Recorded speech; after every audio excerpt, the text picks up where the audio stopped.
लाड़काना मां खे भी ख़बर ॾींदासीं। तालीमी बोर्ड पास ऐं पके सर्टिफिकेट जी फी में इज़ाफ़ो करे छॾियो आहे। अवां खे अपडेट कयो पिया त तालीमी बोर्ड पारां पास सर्टिफिकेट जी फी 750 मां वधाए 1000 रुपया कई वई आहे, जॾहिं त पके सर्टिफिकेट जी फी 1500 मां वधाए 2000 रुपया कई वई आहे।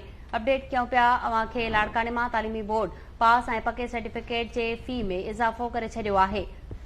तालीमी बोर्ड पारां पास सर्टिफिकेट जी फी 750 मां वधाए 1000 रुपया कई वई आहे। अपडेट कयूं पिया लाड़काना तालीमी बोर्ड पास ऐं पके सर्टिफिकेट जी फी में इज़ाफ़ो करे छॾियो आहे।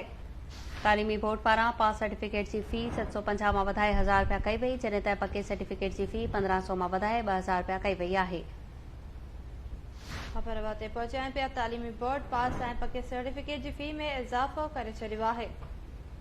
लाड़काने मां ख़बर ॾी पिया जिते तालीमी बोर्ड पास ऐं पके सर्टिफिकेट जी फी में इज़ाफ़ो करे छॾियो।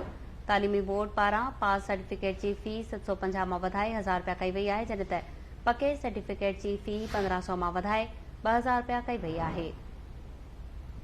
लाड़काना तालीमी बोर्ड पास ऐं पके सर्टिफिकेट जी फी में इज़ाफ़ो करे छॾियो आहे। अवां खे ॿुधायूं पिया तालीमी बोर्ड पारां पास सर्टिफिकेट जी फी 750 मां वधाए 1000 रुपया कई वई आहे, जॾहिं त पके सर्टिफिकेट जी फी 1500 मां वधाए 2000 रुपया कई वई आहे। तफ़सील मालूम कंदासीं, लाइन ते मौजूद आहे हनीफ़ सुहाग। जी हनीफ़, अपडेट कजो।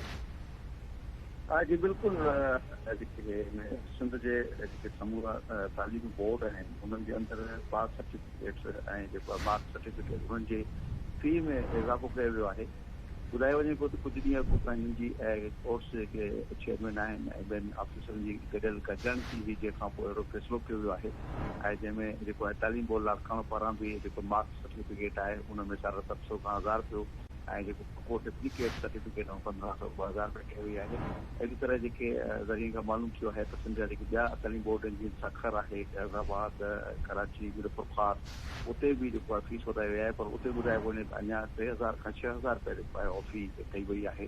त ॿिए पासे जेको आहे हिन सिलसिले में राब्तो करण ते तालीम बोर्ड लाड़काना सेक्रेटरी ॿुधायो त बिल्कुलु जेको आहे हिते असां जेके ॿिनि इन में फी वधाई आहे, पर जेका फी जेका वधे थी उहा सरकार जेका आहे उहा शागिर्द त भरींदो आहे, पर सरकार असांखे जेको फी भरे ॾींदी आहे, छो त जेको आहे शुरूआती को सर्टिफिकेट हूंदो आहे मार्क्स या जेको आहे पको सर्टिफिकेट उहो असां मुफ़्त में वेंदो आहे ऐं बाद में जेकॾहिं डुप्लीकेट को जेको ठाराईंदो आहे त उनजी फी वधी वेंदी आहे ऐं हिन पनो महांगो आहे।